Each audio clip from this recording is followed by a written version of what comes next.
water in the woods.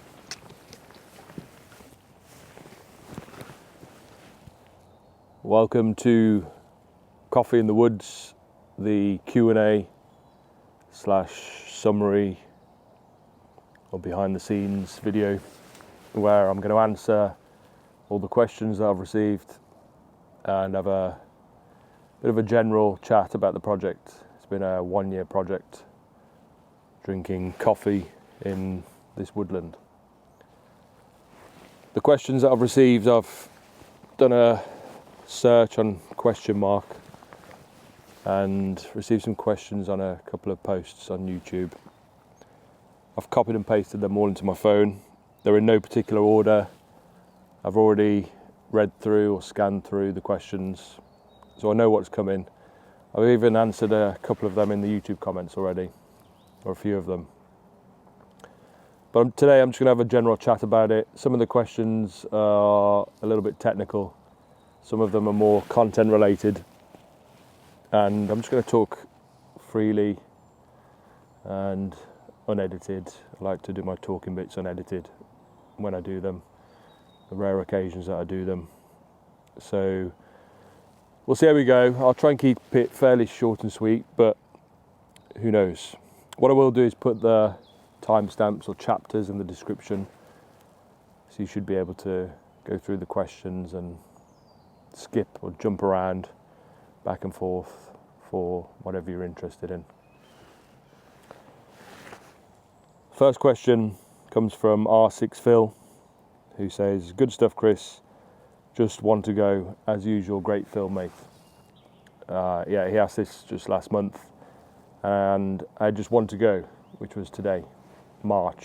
So I've just finished the March episode.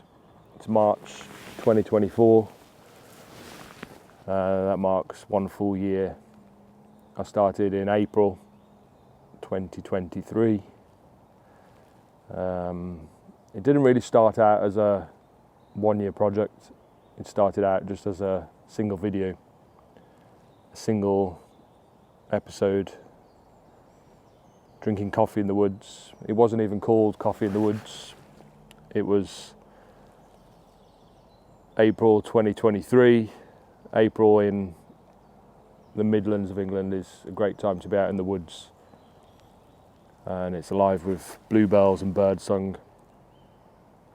And I was doing some stock photography out in the woods. I brought the filming gear along and just made a simple video drinking coffee in the woods. It was 5 minutes long or so, and it was really just a great way to spend a few hours. It made for a nice video.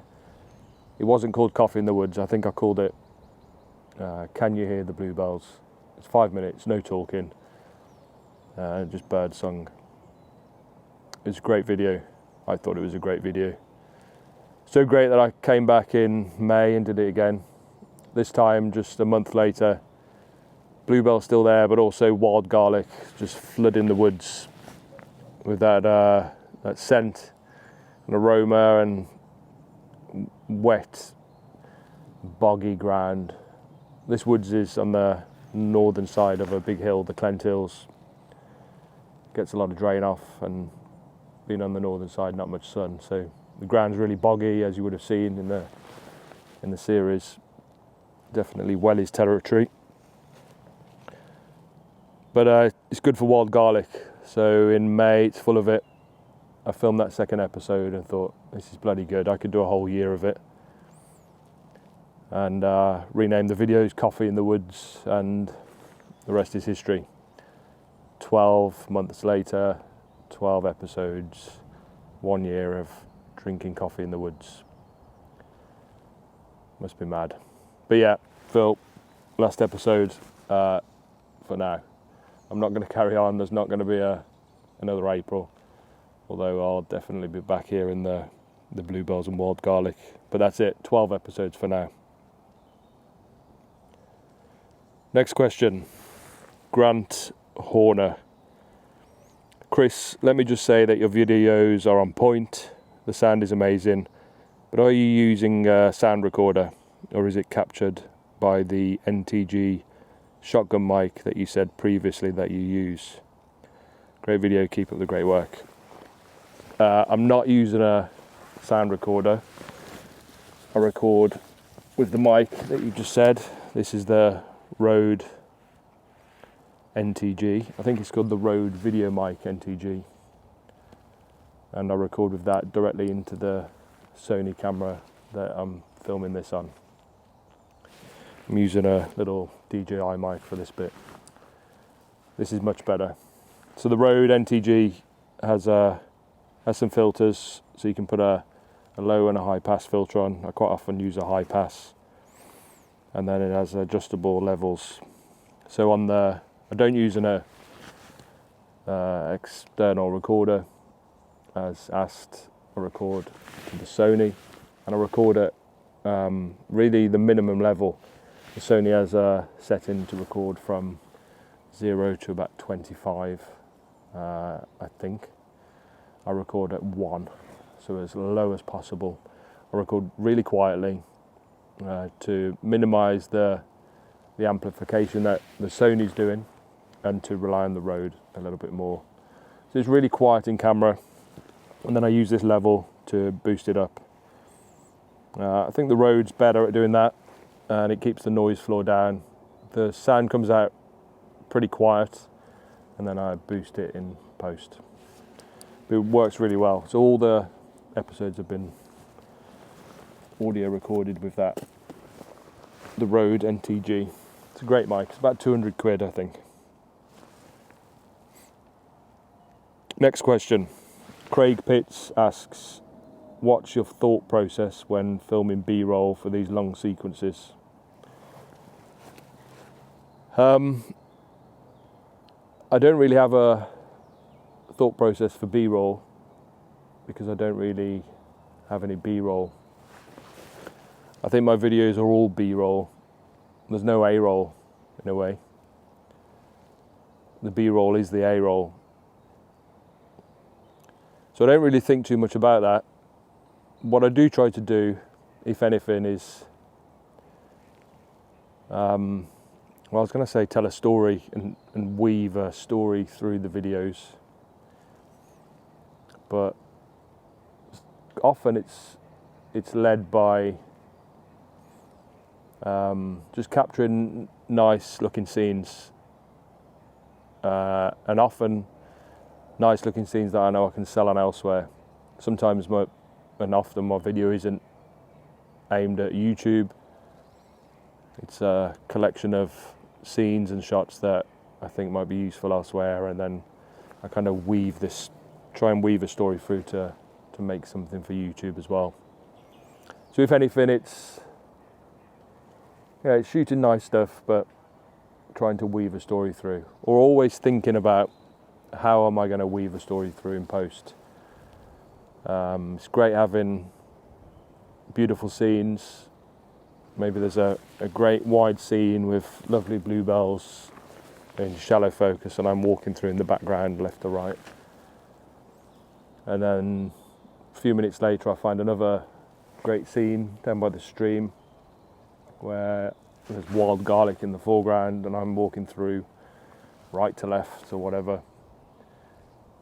So I'm always thinking about how do I get from that scene to that scene, and how's the story going to work.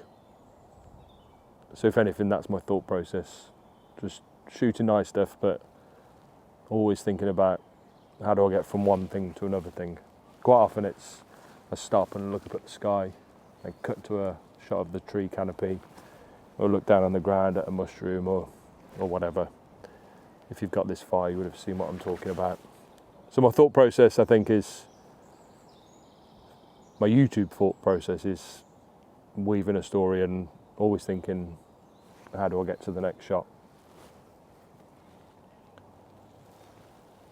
And next question. Cotton Bud. Lovely, Chris. Each shot is like a piece of art. Thank you, Rich. Really like the bokeh effect. Do you mind if I ask about your approach to shutter speeds when filming? Because one of your trademarks is the pin-sharp water droplets tumbling, suggesting a very fast shutter time. yet other shots seem more cinematic, like you may be using the 180-degree rule. Do you play with shutter speed on a shot-by-shot basis? Yeah, I do play with shutter speed on a shot-by-shot basis. Or, to be a bit more accurate, I tend not to worry about it too much for YouTube.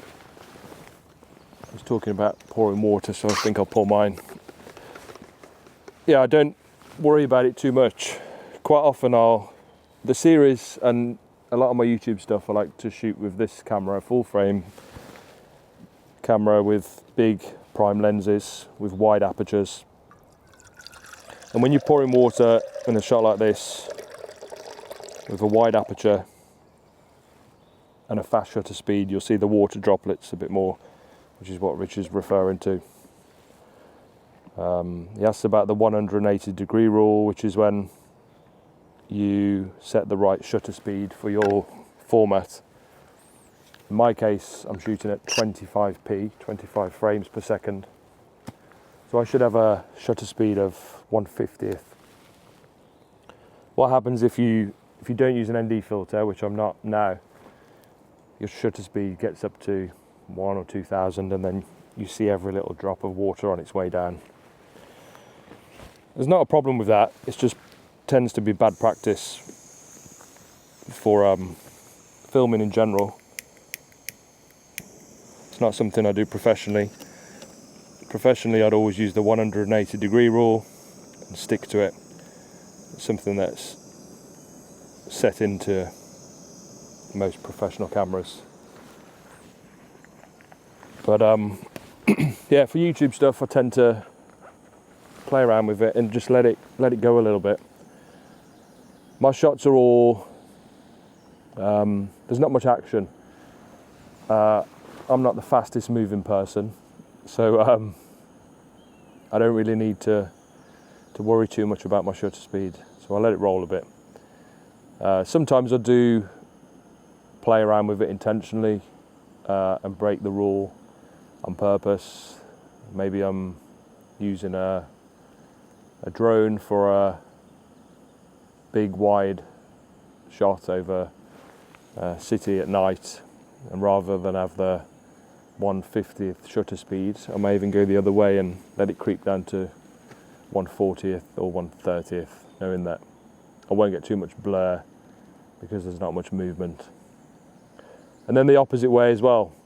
Drones, cheap drones for example, maybe I'll let the shutter speed. With DJI drones, I tend to let it go up to 2 or 300th, 400th, because for some reason I think the DJI sensor just works a little bit better there. But for this, no, I don't particularly intentionally play with it. I think the water shot that Rich was referring to was just that I was lazy that day and didn't set my ND filter. Yeah, I am a rule breaker. Break rules in general, particularly photography rules. I love breaking them. The 180-degree rule, the rule of thirds, crossing the line. I love breaking all those. Crossing the line is where you'd have a person talking there, maybe you'd have a shot there, and the next shot would be here, and the next shot would be here, the next shot would be here, but you never really flip to a shot on that side. That's a bit of a general rule in TV. I love smashing that rule. I love breaking it on YouTube because I can, and I don't know, sometimes it looks pretty good. So if I'm walking through left to right, the next shot should never be me walking right to left. It's a bit jarring and it's not a nice cut. But actually I quite like doing it. Quite like breaking the rules. The rule of thirds as well. It's like, why is that even a rule?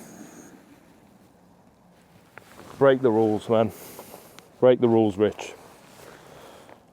Not all of them, but choose your rules to break.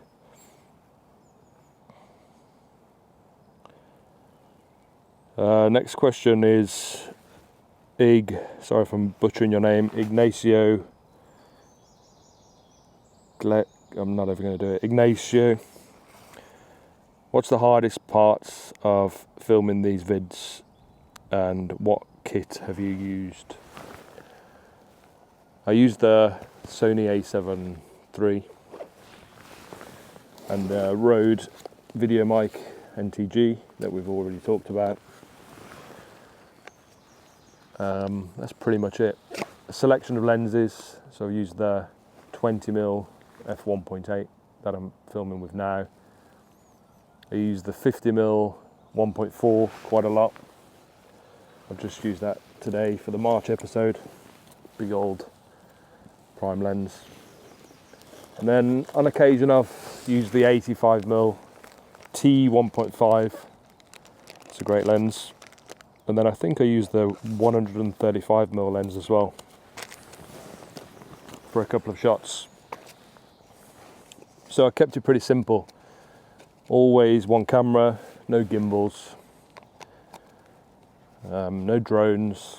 I didn't want to do any of that. I wanted to keep it simple, and I wanted it to be more about the audio. So I used the Rode NTG, and it's done a really good job. I'm going to have a coffee now because it seems fitting to end the series with a talking video and enjoying a coffee. The other part of that question was, what's the hardest part of doing this series? The hardest part for me was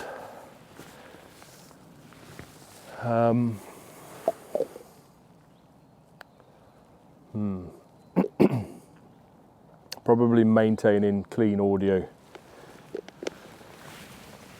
This is a woodland that's, I think it's about 300 acres. So it's a decent size. It's just my local woodland, but it's fairly busy. There's always a handful of people in here, and keeping clean audio has at times been quite difficult. If it's not dog walkers, it's been the farmers in the fields next door with their machinery, or the Woodland Trust themselves doing forestry work, chainsaws, the odd quad bike, and yapping dogs. Yapping dogs has been the hardest part of doing this series. Avoiding yapping dogs. Bloody yappy dogs. Yeah, but look, it's the woods, and dogs love to be here just as much as I do, so whatever. I've kept all the audio genuine. There's been no funny business going on with that. It has at times sort of, I think the end of summer it got a bit quiet with the bird song. I've done some commentary on my blog, on my website. I think it was the end of summer. But it was tempting at times to think I could just go to a stock audio site and get a load of cool bird song and plaster it all over this. But I was really keen on doing it genuinely. So the series I thought would be great to see how the woodland changes. It's a 300-acre woodland, but I haven't been through all of it. I've visited the same place a few times at this tree. I think when I first started coming to this spot was early in the summer, and it had just fallen in the previous few months, and it was up here. Every time I've passed it, it's been lower and lower to where I can now sit on it. But seeing how it changes visually, but also the sound of the woods, to see how the sound of the woods changes. I've been using an app. I'm not into birds. I'm not a twitcher or whatever they call them. There's an app I've been using called Merlin on my phone, and you can set that and then it'll tell you what birds are around. So I've got into that a little bit, not too much, but it's been cool to do. And I wanted to have genuine audio from here today. No funny business. So it's been good. But yeah, hardest point, yapping dogs, without a doubt. Bloody yapping dogs. Next question.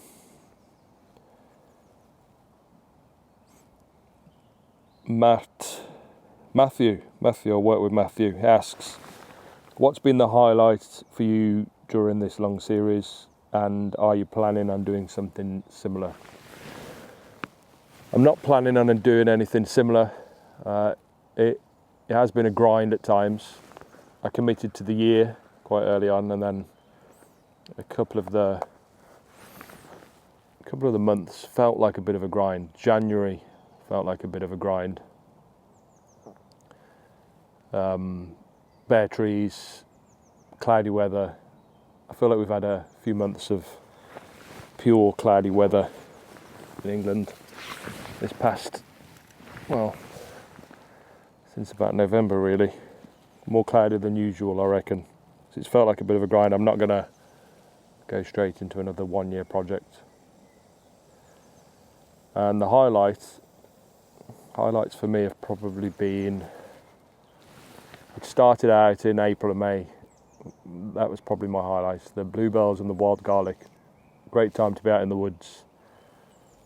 Beautiful, sounds great, smells great. Making those episodes was really good.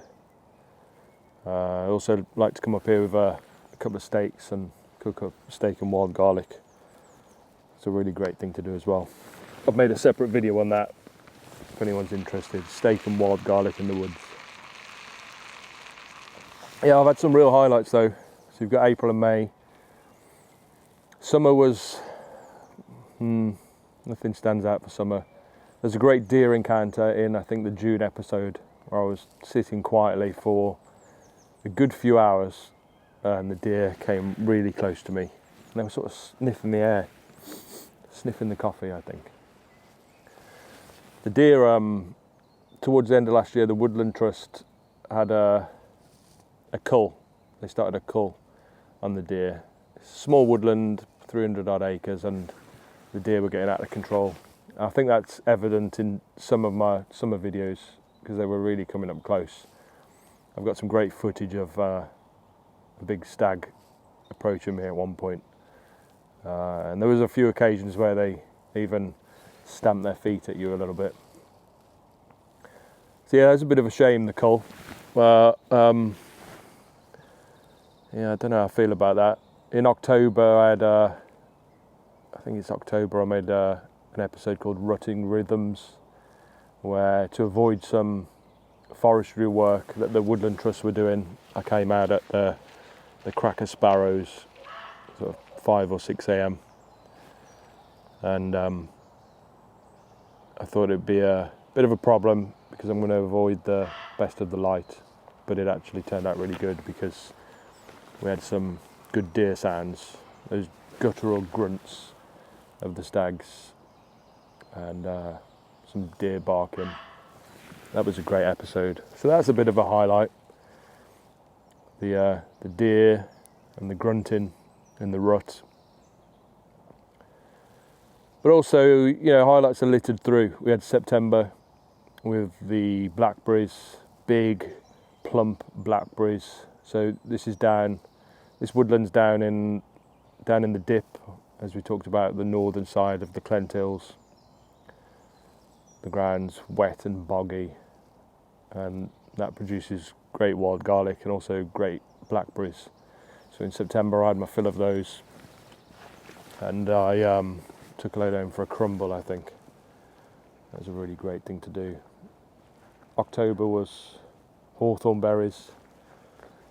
Winter was a bit dull. We didn't get the nice frozen ground that I was hoping for. We didn't get much snow this year, so there's no snow in the video. And then back to spring. Spring again, bit of a highlight, just seeing the growth again. We've seen the bluebells and the garlic come back through. The woods already smell of garlic down in the dip by the stream, making today's March episode. So plenty of content highlights for general highlights. I think just learning a bit more about how to film something like this is probably a highlight.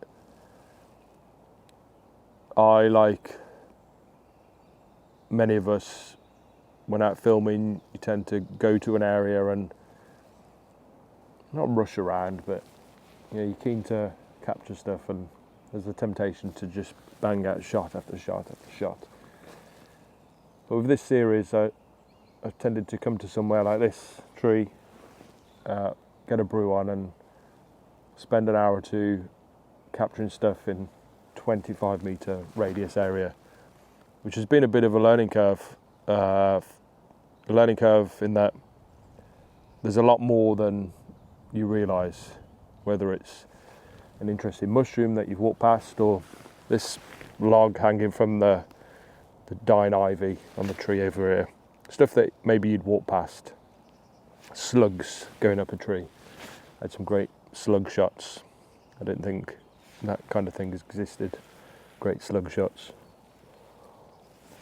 So yeah, maybe a highlight is just learning a bit more about filming and improving. Next question.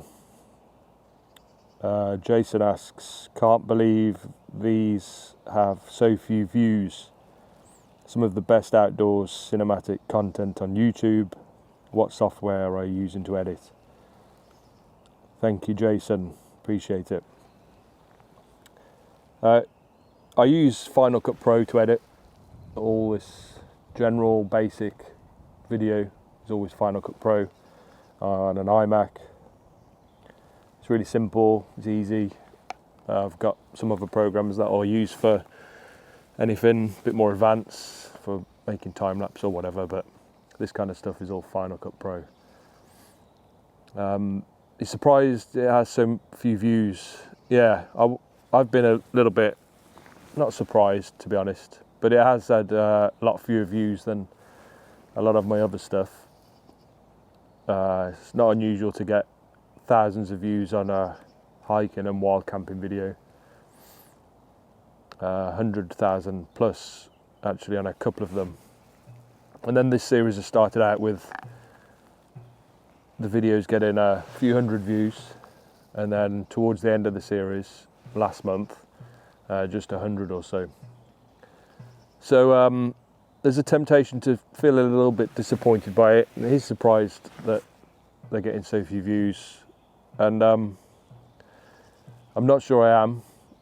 It's an odd thing to do, isn't it? Film yourself having a coffee in the woods every month for a whole year. So shouldn't be too surprised. It's narrow casting, I understand.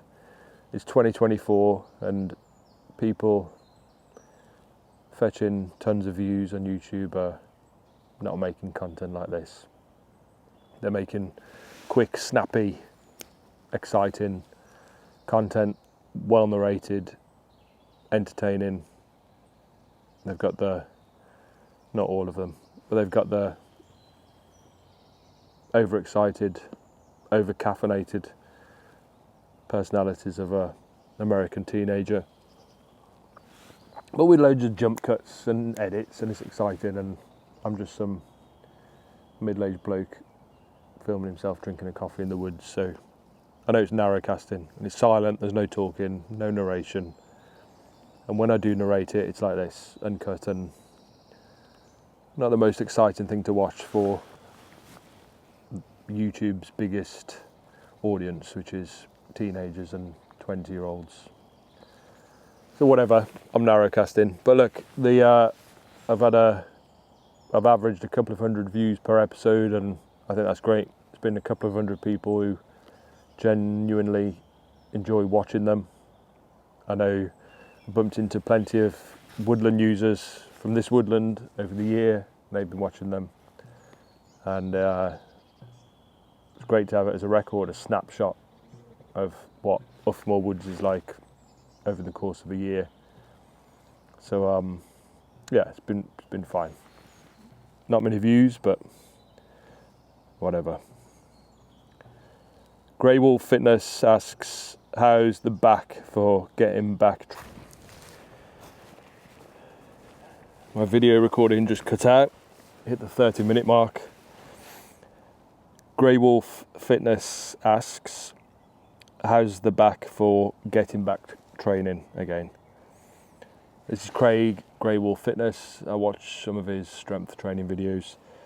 I've been injured and off training and out of the mountains as well, with a back injury and plantar fasciitis in this foot, maybe caused by wearing wellies too much, actually.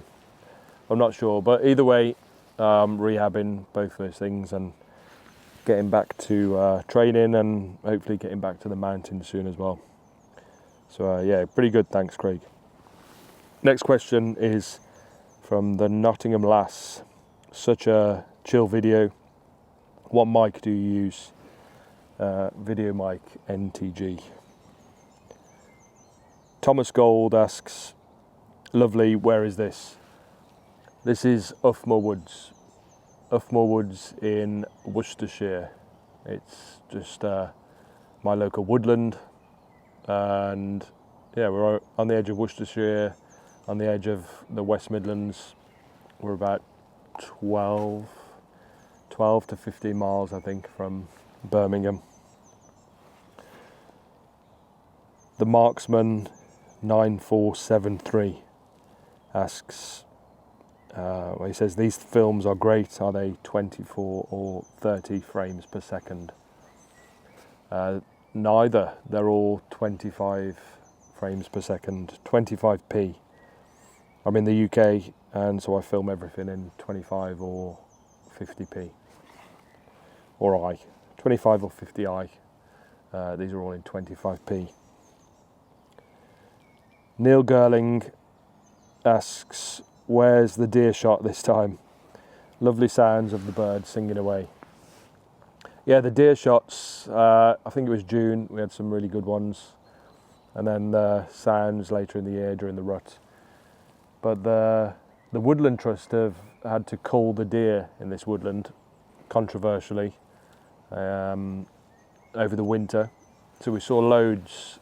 It was evident all through the summer in my videos, the sights and the sounds. It was all too easy to see them. There were some great encounters with them coming really close to me. On one occasion, filming a slider video away from this series, just across the woodland, 100 metres or so that way. I had a stag come really close to me and sort of stomped his feet a little bit as well at me. But yeah, the Woodland Trust decided to cull them. There were far too many. It's about 300 acres here or so. Someone did a survey and counted, I think they said 120 deer in what is a small woodland. And they're causing havoc with the farmers' fences. I photographed one in the summer with all, not barbed wire, but like electric fence tape caught around his antlers. I reported it, and someone said, it's happened again. So it's a fairly common occurrence, and they cause havoc, actually. Plenty of people hitting them in their cars, and like it or not, they need to be controlled. So they've been culling them. There was a message on the notice board on the way in that was quite cryptic, but it was about woodland management and some kind of deer control going on. I asked an official here, and they gave me a equally cryptic answer. So I don't know. Someone rumoured they were cutting them in half down to 50 or 60 or so.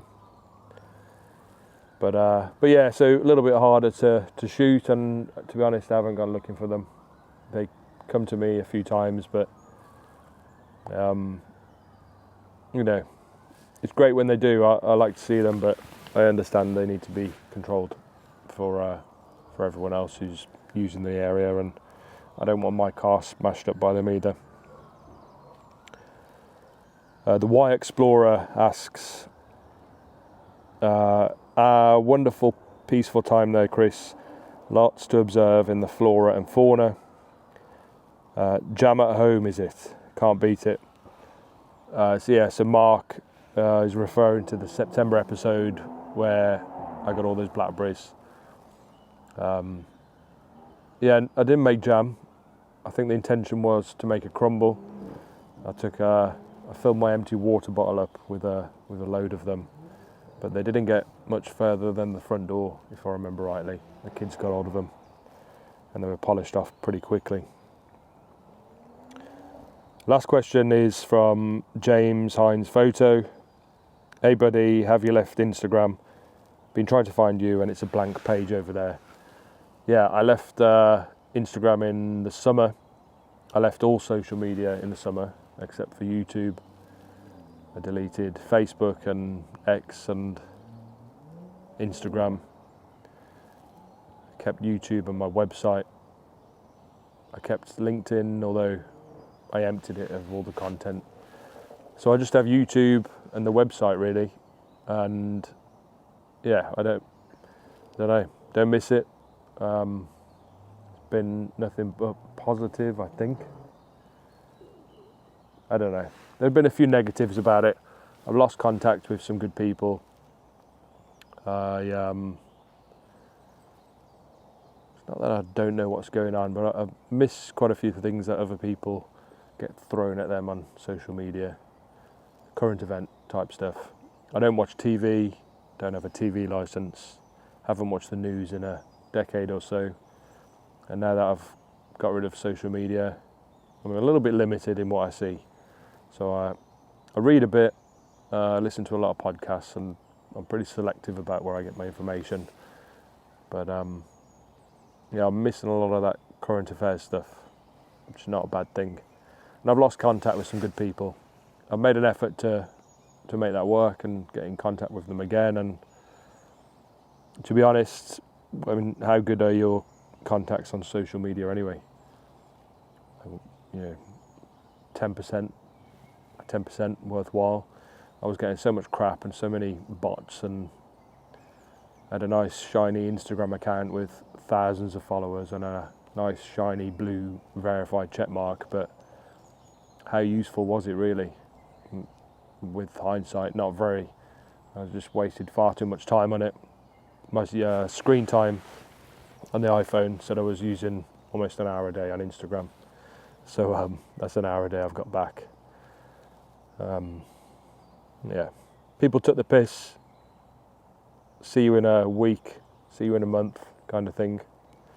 But it's been almost a year now. It'll be a year before I know it, and I don't miss it. Can't see myself going back. I've noticed the engagement on my YouTube channel has fallen off a cliff. In some part, probably due to not having Facebook and Instagram to drive viewers anymore. But yeah, you know, I'm not too concerned about that. I think it's more of an advantage not being on it than it is at the moment. But look, each to their own. I think it has its positives for sure, and if you're getting value from it, great. I just found that it was becoming more of a time suck than anything for me. After the validation of strangers, maybe I fell into the trap more than others. It's probably the case. But yeah, no social media. So that's it, YouTube.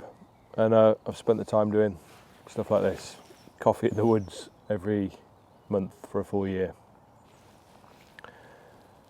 Might have been better off on Instagram, I think. But that's it. I'm going to end it there. And thanks for watching. Leave a comment or any questions you might find useful in the YouTube comments, and I'll try and do something interesting in the future. But thanks for watching. I appreciate it. Appreciate everyone who's commented on the previous 12 episodes, and I hope you've enjoyed it. Thank you.